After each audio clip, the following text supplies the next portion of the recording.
50s. I read about the massive pandemic back then, but obviously most of us probably don't remember much of that. It's back in the mid 50s, and I learned a lot about the flus and the Asian flus that have come out of China and why they've been coming out of China and why 90% of the flus have come out of China in the last 50 years to understand why this is happening. And it's a little scary. It doesn't mean that it's going to end if they continue their wet markets and the way that their culture operates over there with doing some of the things they do with animals. So we're going to get going today, and I just want to kind of start off today by letting you know a couple ways that you can get a hold of us and make sure that you are staying in tune, because next week and the week after, we are going to continue these webinars. We're going to continue the communication with you. We're going to continue to keep you in the loop with exactly what is going on. The difference next week is mainly going to be that we are going to add in what's going on with the market and start getting more refined in some of our details. Also, for you small business owners, with the stimulus package that has been passed, we are going to create a separate page on our HHTBA. So on H&H Tax and Business Advisors site, that is primarily for the tax work that we do, the tax planning work, the legal documentation. And that's also where we work with small businesses, doctor's offices, dentist's office. Those are our primary clients, but we're also, obviously we have many other types of businesses, and you're going to need to know what is available to you within this new stimulus package, how to apply for it, how to get it, how to benefit from it. And again, there are going to be a lot of opportunities within this stimulus package. So there are going to be loans up to 2.5 times what your annual payroll is, and we can help work through. Is it better to file the 2019s? Is it better returns? Is it better to file the 28 or go off the 2018s? But it may be very inexpensive money, cheapest money that we probably will see most likely during our lifetime. And so what other things can you deploy with these government stimulus packages that they're going to allow people to borrow, and a lot of those loans will be forgiven. So we're going to cover a lot of that. Again, a lot of this we're going to be building out this weekend. My team is actually working all weekend to build these things out. There are a couple things I want to cover with you. I made a promise on Thursday, and I will promise to get to that by probably tonight. And then tomorrow, if you log on to the HHRDM website, we are going to post the letter that we want everybody to write to your congressman or congresswoman or your senator to complain and urge them to please, please, please change the Secure Act law to allow the 10 years to be 10-year distribution to be classified, any distributions to be classified as required minimum distributions. The way that they have written this law is going to put it's going to completely upend all of the existing trusts and IRA standalone trusts that have been done. Now, we have our lawyer in-house working very hard on defining the new language. We're cross-checking it with our tax team. It's probably going to be at least another week to 2 weeks until we have that language refined. But it's going to take a lot of work, because our entire team is going to have to redo every single trust and every single standalone trust. But in the meantime, please write, once you get this, I'm going to write a kind of a standard template complaint letter. Please write that to your congressperson or senator. Who knows? I mean, maybe a little old us can get somebody to listen to make a change in that law. However, the second thing I want to do is make sure that anybody that is not a client of ours, please do not do the deferral of the required minimum distribution.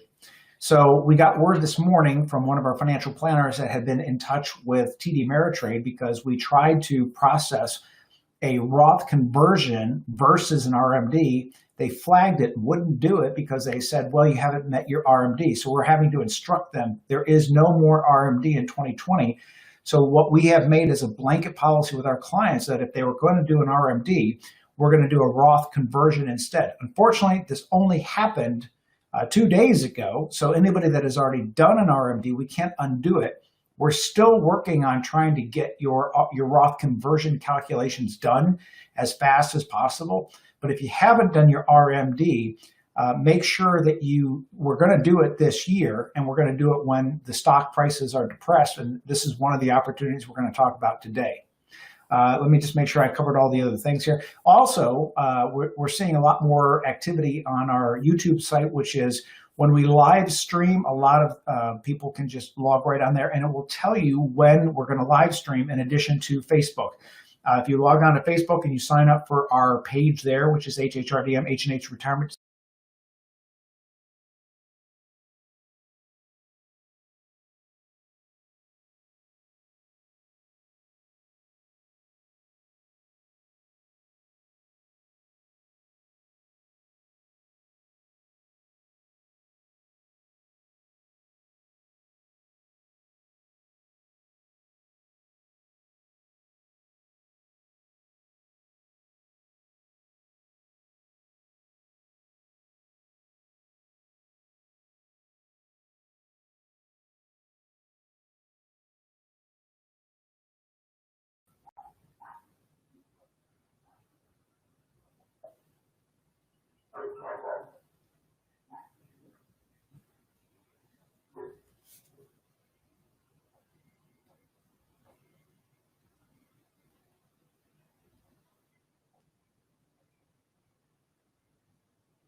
Okay, are we back yet? Let me see. Looks like we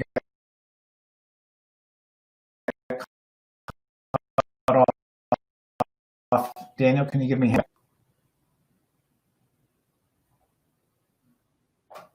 Let's see. I do not see us back.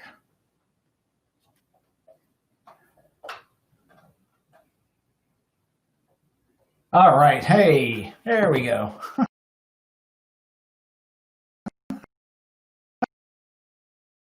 Right now. So it'd be great if you do get kicked off or you see that I'm frozen on the screen. One of these things where I just have to go back on and reconnect. So, okay, so hopefully we're back and live, and let me just see where I left off here. So anyway, the IRS on leave, they're at home working, and why I tell you this is that I think it's going to have a big effect on the stock market, because the stimulus package is going to be distributed by the Department of Treasury. And if that is on freeze, or these people are, I don't want to say handicapped, but they are not going to have the same kind of speed as they did when they worked at home, especially, you got 80,000 workers that are now going to clog up the internet even more. So I can foresee even a lot more volatility in the stock market as the hedge funds and institutions start playing their games, especially because that stimulus package is going to take a little bit longer than what we expected, especially with this morning's news, about the IRS being sent home. Okay, so let's get into today's discussion on what we can learn about the 1929 crash and some of the similarities in the 2001 and 2008 crash. And then what are some of the things that we can do to take advantage of some of these things during this time? So let's review really the differences, because I think if you've been watching any of the financial news or financial TV, they talk about these similarities between today's crash and the 1929 crash. And I would argue that all day long. I'd love to get on there and debate this with them, because they bring on these hedge fund people. And again, you have to be very, very careful as to what information that you listen to. Here's a great example. Yesterday, the stock market in the Dow Jones was up or down a little bit, and it was down around an average of 300 for the day. Right before the close, one of the ladies, and forgive me for, it's not any disrespect, there's just a lot going on right now. I don't remember her name, but she got on a few minutes before the market closed, whatever it was, 20, 30 minutes. And here's what she said. She said, she's from the IMF, the International Monetary Fund. She said, we anticipate a recession greater than the 2008 recession. Hello.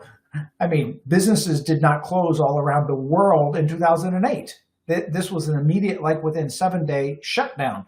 The 2008 took a lot longer for that to trickle down. Of course, it's going to have a repercussion, but what most people do is they freak out, and then the institutions are playing that game, because what will happen is that kind of bad news comes out. The institutions know that the world will now be worrying over the weekend. So the institutions sell. The market's going to go down. Watch what will happen on Monday. The market will absolutely freak out. It'll go down.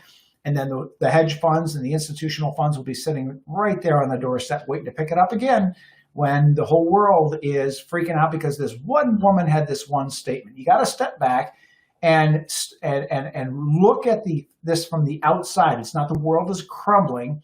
It's the institutions are still manipulating the market. This is going to go into today's discussion of what happened in the 1929 crash. Now, the differences are this.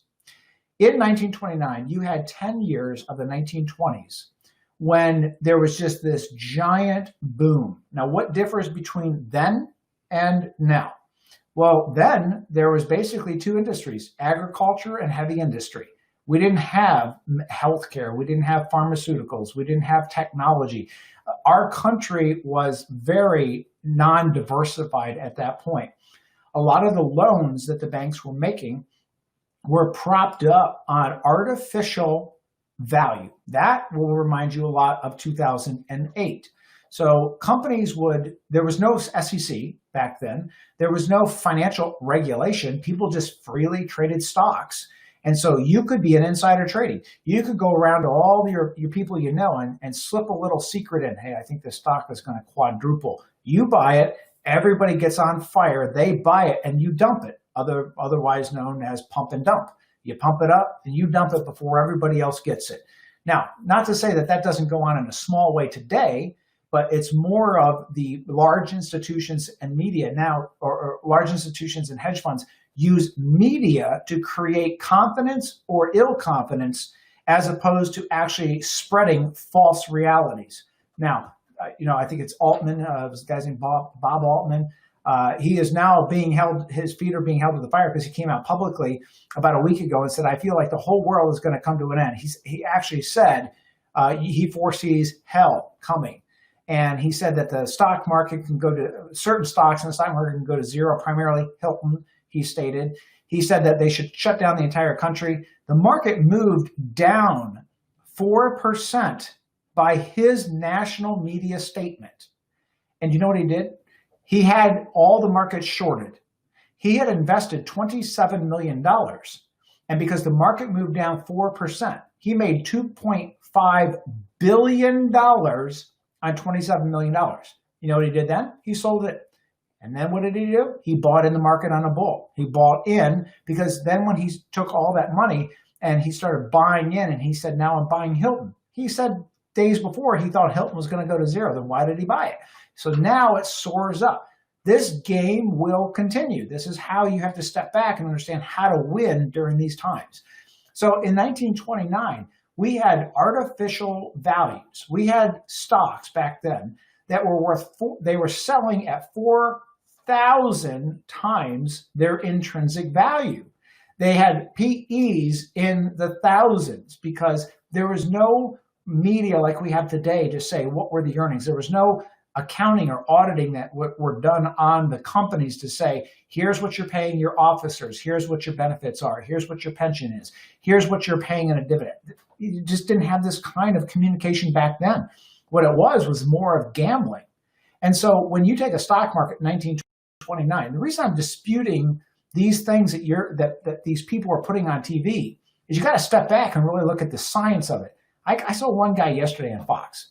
He said, well, this is going to be a lot like the 1929 stock market because when that crashed, it took 20 years to come back. But let's look at a fact here. 1929, October, is when the stock market actually crashed. It actually came back around 1933 to 1934 with World War II because we needed to do what? Ramp up.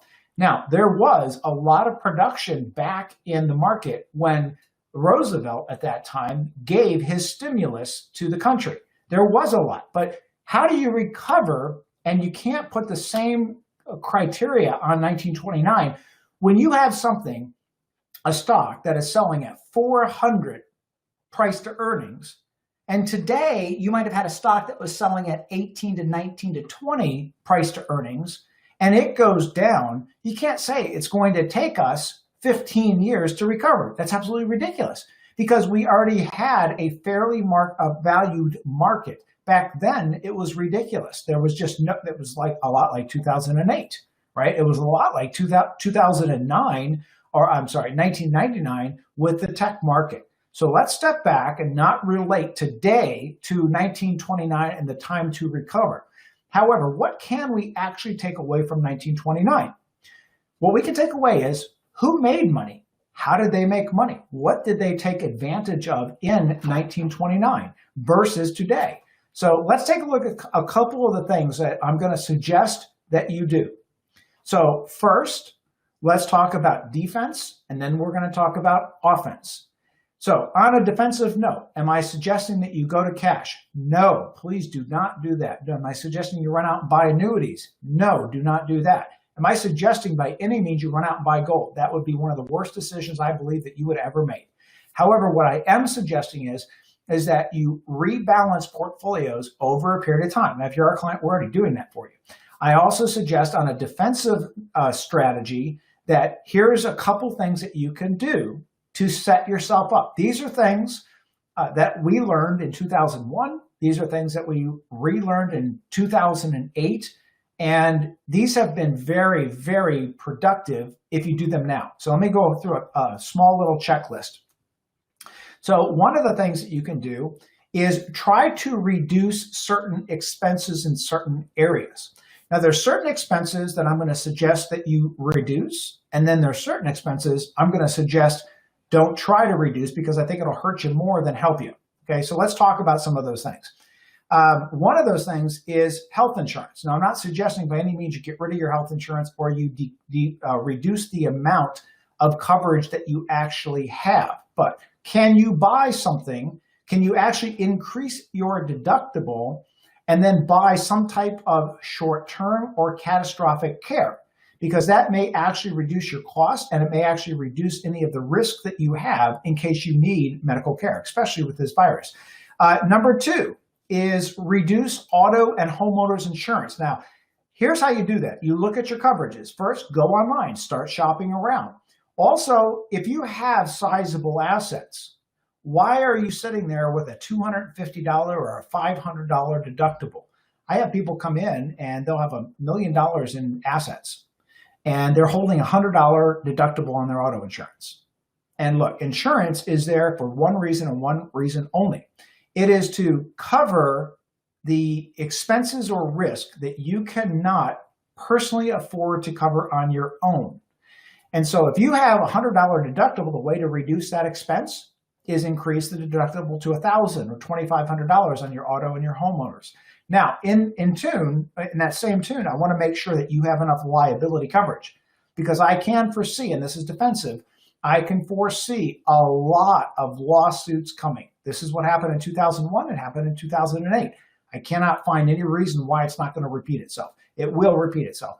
You will have lawn care workers that get hurt, supposedly, on your property. You will have people in your house, repair people that can get hurt. You can have people on the road that are stops and you rear end them, and all of a sudden they can't go to work. And they're going to try to recover what they've lost in this economy through people who they believe have money to do it, or even just if they think that you have insurance.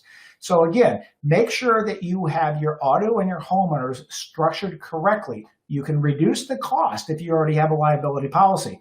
But here, if you don't have a liability policy, increase the deductibles on your auto and homeowners. Take that savings and buy yourself an umbrella policy. Okay, what else? Real estate taxes. So we know that real estate is going to drop 20 to 30%. What you want to do is be able to hit that right on the mark where you get an appraisal that shows that the real estate value has dropped. So appraisers are probably going to be looking for a lot of work. So try to line up some appraisers now so that you can get an appraisal on your house, and then you can submit an argument to the county to reduce your property taxes. Here's another one that you can work on to try to reduce costs. Contact your utility company. See if they have any programs to delay credit, grant, reduced percentages. I know that a lot of the, as an example, Comcast just offered a free 6-month internet service, and then it's only $9 after it. Now, the bandwidth is not great. Now, I read this article, and I was really frustrated about this article.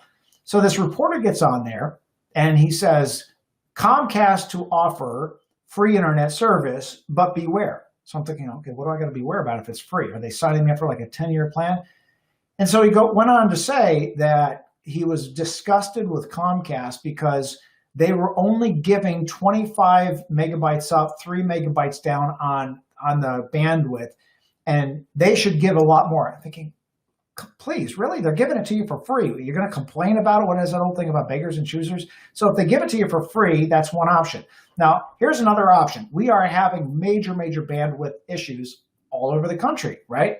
And so here's an idea. With your internet at home, what we have done just to protect ourselves is we have 2 internet service providers. We reduced the amount of bandwidth, so instead of paying $100 a month, we have 2 internet service providers at $50 a month each. So the price is the same. However, we are noticing at home with all this bandwidth issue, one ISP goes off and we'll just switch the wireless at home, whether it's a TV or a computer or whatever it is. So that's an idea to kind of stay protected at home.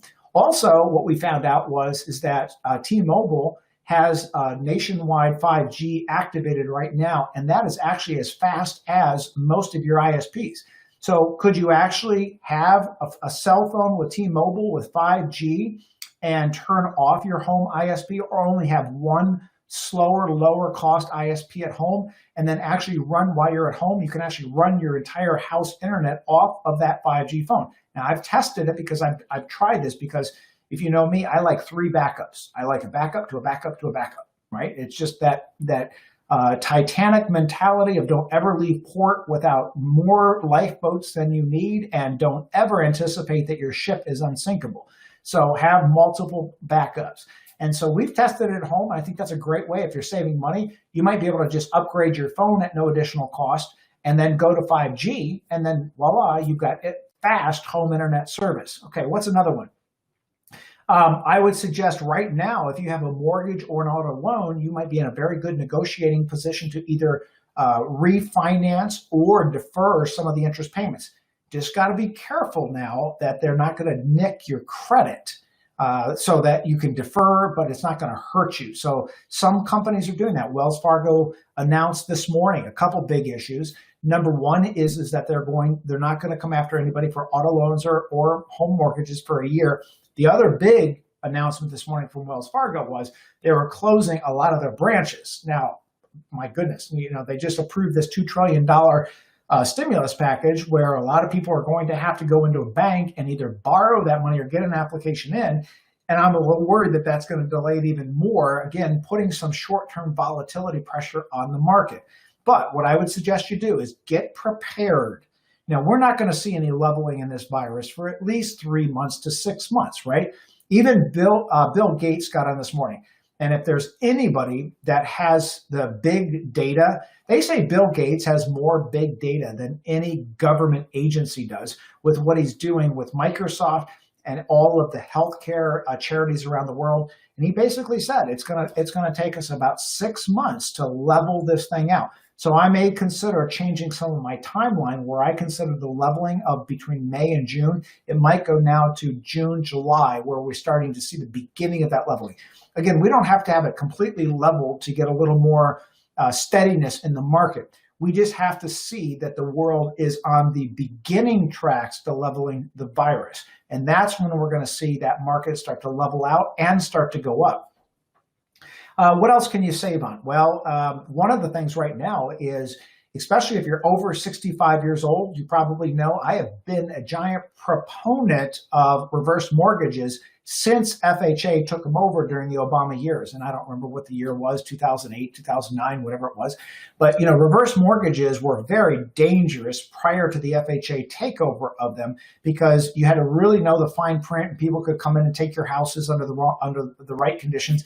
Now under FHA, they're very safe, very low interest. And I feel that right now, if you have some of these offensive ideas, now is a really good time to look at a reverse mortgage. I can't recommend any brokers or any companies. You have to go online. You have to research them yourself.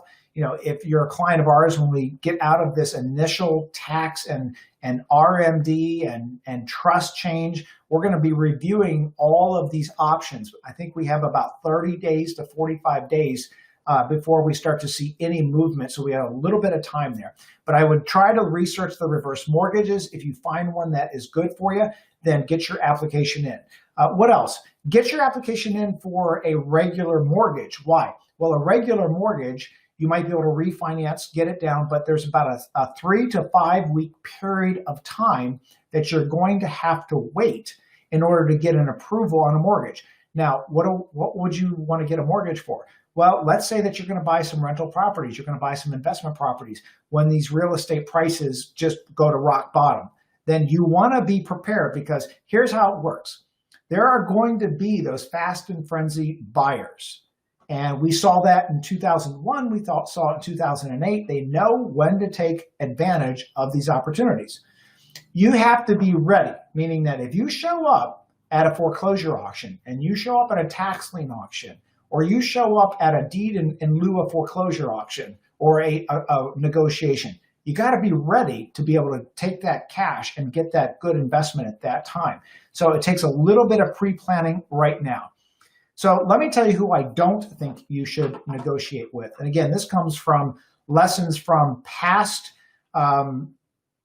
crashes, I guess is what we're going to call it. So don't negotiate with service providers, because what you're going to find, if you try to beat them up for price, you're going to get reduced services. You're going to be pushed to the back of the line. And what am I talking about? I'm talking about especially handymen for your house, repair people for your house. Now, if you need a new air conditioner, now is a great time to start negotiating for an air conditioner. You need something done with your house, you can negotiate on the materials. Just do not try to negotiate on the labor, because what will happen is you're going to sign a contract to get your air conditioner done, and you're going to be waiting 9 months to 10 months because everybody else is willing to pay top dollar. So what I learned in these past recessions is negotiate on things like your car loans. If you're going to buy a car, oh my gosh, when is the time to buy a car? So right now, if you've got a car that's got some mileage on it, you want to trade in your car, now is going to be one of the best times that you can negotiate on a new car. And we'll get to car leasing in a minute so I can explain the differences between car leasing. And I know some of you that tried to join me in that live stream, the whole internet went down. I kept trying to get back on to explain the back end of the car leasing, and unfortunately I got kicked out. So I'll make sure if the internet stays with us today, hopefully I can continue that. So on the car leases, or going back to the service providers, on the service providers, don't try to negotiate. What am I talking about? Don't try to go to the doctor. If the doctor is there, here's what I would suggest right now. Don't ask them to process. If you go to a doctor, don't ask them to process insurance. Why? Because that is the longest way for a doctor to get paid, and they take the biggest haircut on it. So what you want to do is go in and just say, cash pay, give me a receipt. And then you negotiate with the insurance company. You try to get your reimbursement or apply it towards your deductible. Look, if you go into the doctor's office and you say, here's my insurance card, they're going to now apply let's say it's a $500 bill and you got a $10,000 deductible. You're not going to get covered anyway. So all the doctor's office is doing for you is they're being super nice. And what they're doing is simply submitting that to your insurance company. Well, you can do the same thing and get it applied towards your deductible. So take that off of your doctor's back. Go in there and offer them a cash price, because you'll move to the front of the line. If you've got a dentist, same thing. Don't try to apply towards your deductible. Give them the cash right then, right there. A couple things will happen. One, that doctor, that dentist is going to put you at the front of the line, and they're going to appreciate you so much more, because it may take them 6 weeks, 8 weeks, 12 weeks to get reimbursed by the insurance company if it's covered. And sometimes they don't even get reimbursed because the insurance companies under these conditions are just locked up. We have one client that has a medical office, and she literally had to threaten the insurance company with a lawsuit, get a lawyer on the phone, because they're not paying. And so you can help the doctor, you can help that dentist. So don't try to negotiate with those service providers. These are all small business owners. They are literally living month to month to month with their payroll and their expenses. You can move to the front of the line. Negotiate with the large companies like the car dealerships, like the loan companies, the mortgage companies, the utility companies, the internet companies. Those are the companies that you're going to get the best deal on. And the bottom line is this, right? Who has ever been moved to the front of the line anyway? Don't you love the cable company? Yeah, I have my cable, my internet is out. Okay, we'll show up between 9 and 4. So wait a minute. What is this, the 1800s? Do you think I just sit here at home? Well, I guess I do now, right? You can't get them now. You can't even get them to come to the house now. So again, these are large companies, and you're not going to move to the line, whether the front of the line, whether you negotiate or not. So these are some of the defensive things. Let's talk about this auto and what you can do. And these are the lessons that we learned from the 1929, the 2001, the 2008. When you look back and you look at what some of the maneuvers are that people like J. Paul Getty did and how he rearranged his finances back then, and what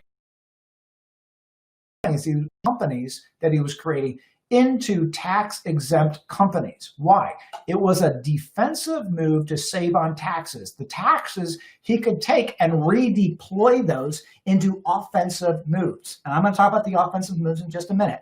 But the goal is take a look at where can you reassign or redeploy expenses that you can negotiate down without losing services and without getting pushed to the back of the line. Okay, so let's talk about autos and auto leases.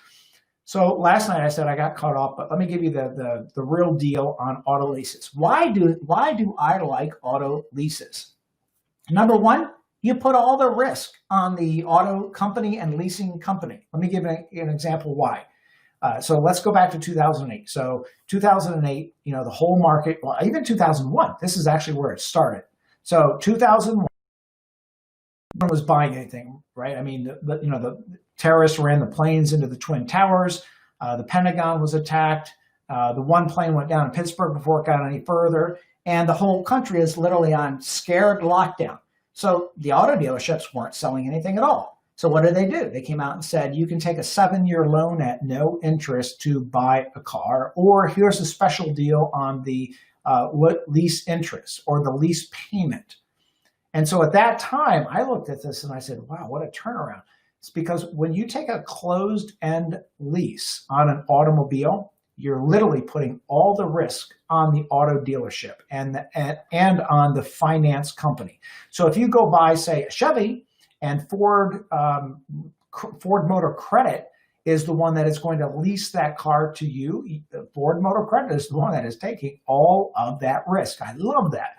So sometimes people will come to me and they'll say, well, how much lease? Well, how much do you want to put at risk? Because the more you try to put down on a lease, because see, this mentality is, I want to keep my payment low. Well, you keep your payment low. The way you keep your payment low is you put the down payment down. Well, that's the buying mentality. It's not the leasing mentality.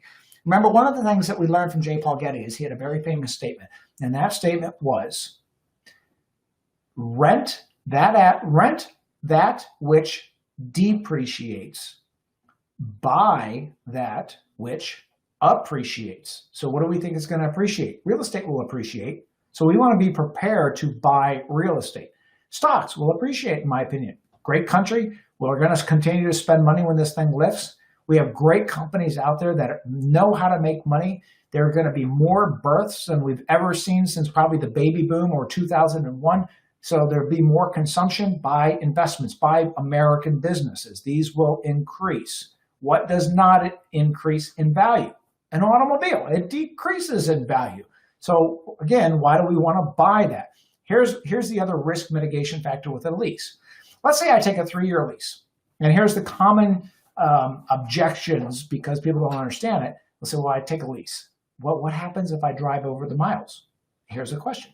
If you buy a car, if you drive more miles, does the value go down versus driving a certain amount of miles? Of course it does. So it's no different with a lease. If I take a 3-year lease at 12,000 miles per year, at the end of that lease, if I've exceeded the 36,000 miles, then I'm going to pay a per mile penalty. Well, if I buy a car and I drive 12,000 miles per year, it's going to have a certain value. If I drive 20,000 miles per year, it's going to decrease in value. It's no different. You pay the penalty either by a cent per mile or a depreciated value in the automobile. So then people say, well, Ken, what if I want to buy the car out? Great. Here's how you do it. At the end of the lease, assuming it's a closed-end lease, what you're going to do is you're going to put as little down as possible with the lease. At the end of that lease, you're going to look at the fair market value of the automobile.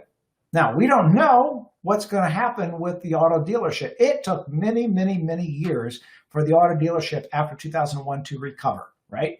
And so here's what happens. If the auto industry starts offering automobiles, discounted lease prices, 7 years with no interest, etc., what does that do to the used car market? It kills the used car market. It's because why? Why would the average American public want to go buy your used car and when they can go buy an actual brand new car and have the same exact monthly payment, if not less? So what it does in these environments is it absolutely just tanks the used car value. So what is the advantage of a lease? Well, the advantage of the lease is if the used car value dumps after 3 years, you basically can walk into the car dealership and go, okay, here's your keys. Thank you very much. You guys just took the loss. However, let's say that the car market, and I'm wrong, the car market goes up in value. What can you do? With a closed-end lease, you buy the vehicle out.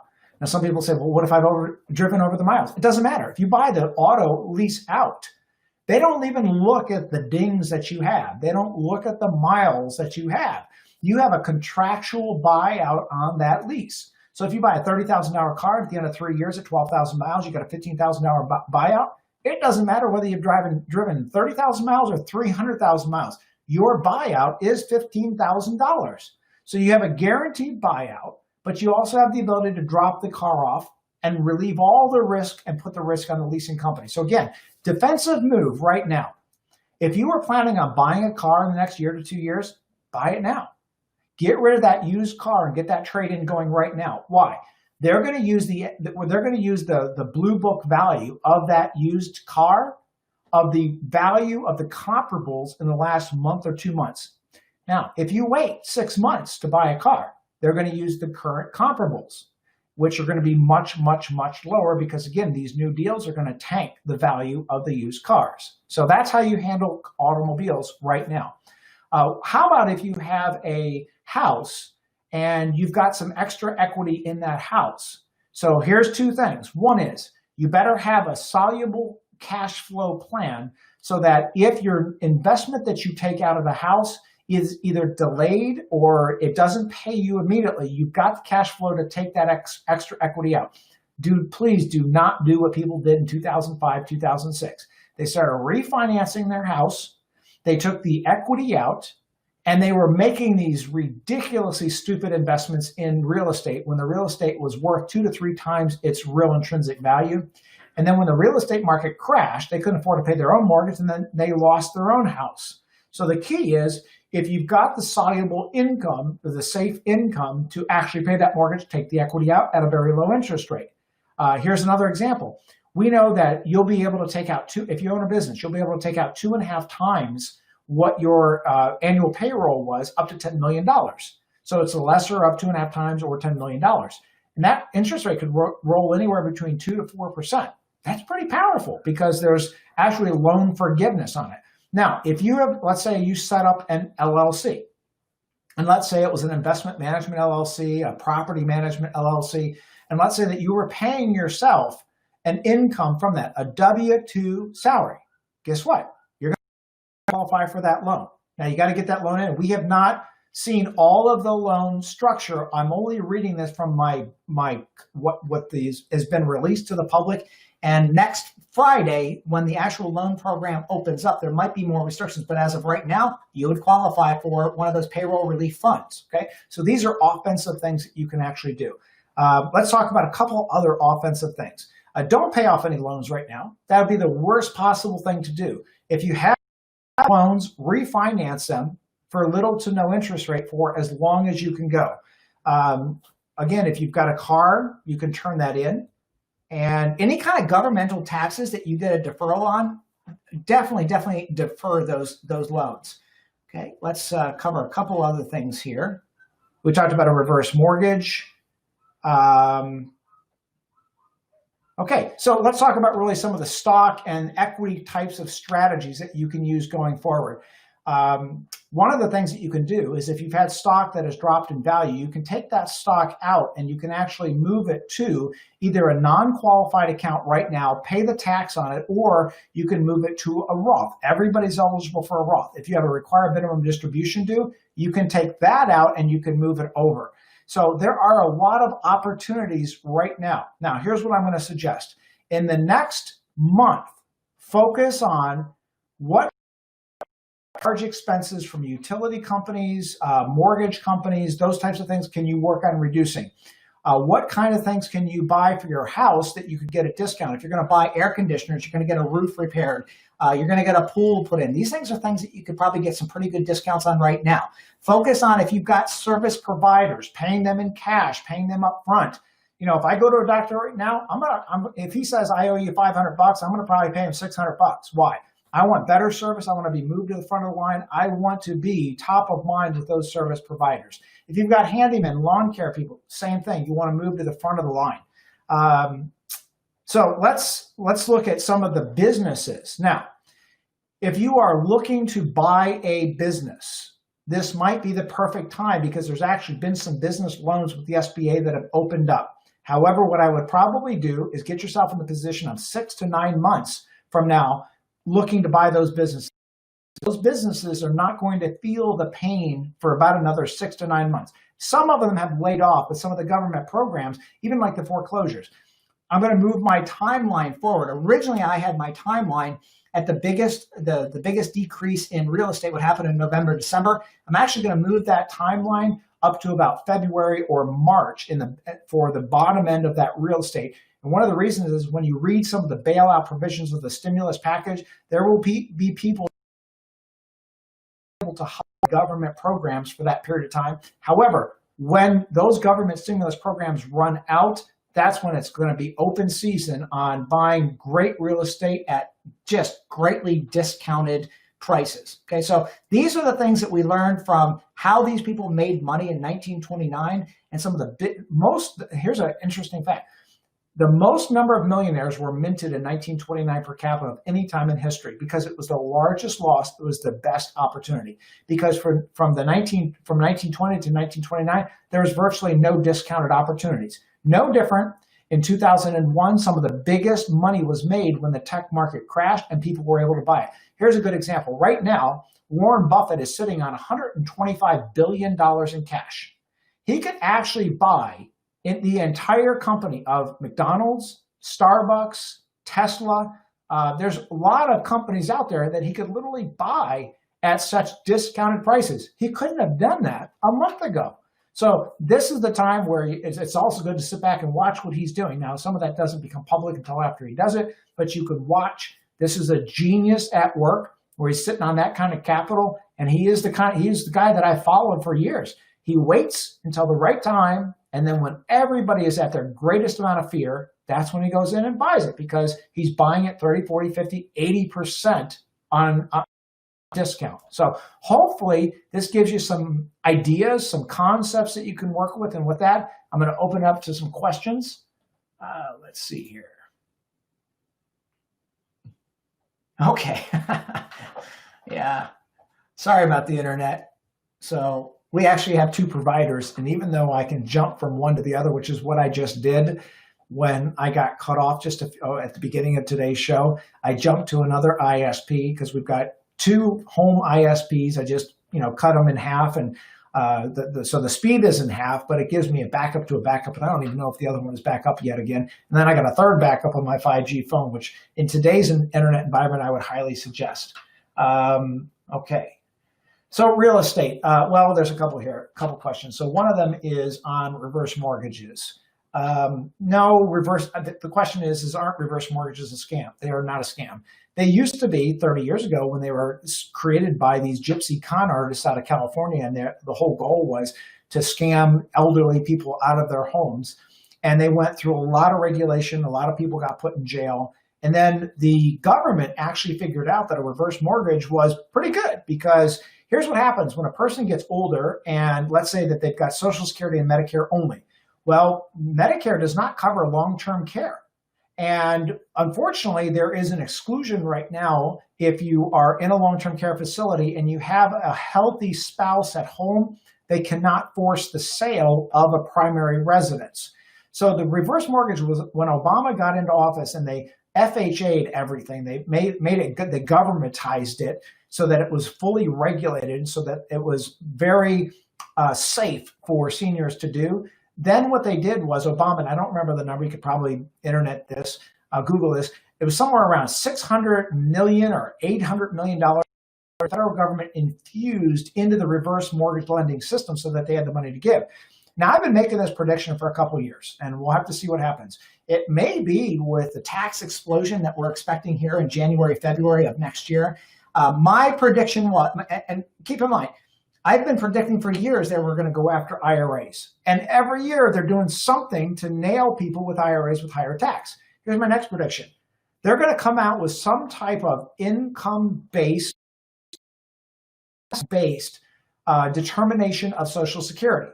So now, there's tax on Social Security, whether you're under a certain limit or over a certain limit, you either get taxed or don't get taxed on it. So it is a pullback. In addition, there's now an income-based penalty on Medicare. Look, I really believe that Medicare and Social Security are going to run into such a problem. They're right now slated to be bankrupt in 2034. And now with this debacle, it'll probably move it farther back, like 2028, 2027, somewhere around that. They're going to bail that out. Well, my estimate is what they're going to do is they're going to make reverse mortgages mandatory if somebody has a health care issue or cannot pay their bills before they give them any kind of government aid. Okay, so again, I'm a big proponent of reverse mortgages now that there's some safety built in. Okay, I got another question here. Income, well, I don't know all the different income taxes that will change, because these are things that generally the politicians will not come out and say, hey, we're going to change your income taxes. What they are going to do is they're going to say, hey, we're going to change the amount you can deduct on the back end, or we're going to put limits on certain things. And what it does is effectively increases the amount of tax that you pay without actually having to say we increase your tax brackets. Okay, how much? I have about one more minute here. Let me pick one of the juiciest questions here. All right, here's a question. Yeah, today's the weekend, so I'm wearing a golf shirt. Sorry. So, I do have to have a little sense of, not wearing a dress every day. By the way, if you notice online that the sale of online, the sale of tops versus bottoms is now 3-to-1 because of all the video chats that people are doing at home. So I guess they must be buying new tops. All right, let me answer a question that actually has some teeth to it here. Let me scroll down here. Roth conversions, so look, no one can, the question is when should I do the Roth conversion? No one can pick what the bottom is. If you try to do that, you're trying to market time. I would say that, if you are a client of ours, we're figuring that out, but we're not trying to say, hey, we're going to do that Roth conversion at what we feel is the market low. We don't know that. We just know that it's down still 20%, and probably next week it'll be down another 5 to 8% just because of this lady that talked about the IMF and some of the other problems that we see. So we're trying to get these Roth conversions processed as fast as possible, but this is a whole new world. I mean, we've got 15 people working 24/7 to try to get this done for everybody. If you're doing this on your own, get to it. We're finding that the custodians are also very draggy because they're also dealing with a lot too. So Roth conversions, do them as fast as you can, because I can't make a prediction as when the bottom is or when the market will top out. Okay, so I'm today. Hopefully this was helpful for everybody. It gives you kind of some insight as to some offensive things that you can do and some defensive things that you can do. And again, just go to hhrdm.com, and I added a live feed on there. So if you go to hhrdm.com/events, there's now another menu on there which can actually connect you to the live stream. It's better actually to go right to YouTube and just hit subscribe, or go to Facebook and look for the events there. With that in mind, I'm going to wrap it up. You guys, everybody, please be safe. And the best thing we can do is let's just be grateful that if you're watching this, hopefully you're healthy, you're at home with your loved ones, You've got some food in your cabinets, and that is better than a lot of the other world. And in the meantime, while we all get through this together, let's make sure that you are taking the right steps proactively to not only come out of this financially okay, but take advantage of this. This is one of the best opportunities I've seen since I've been around. Have a great day.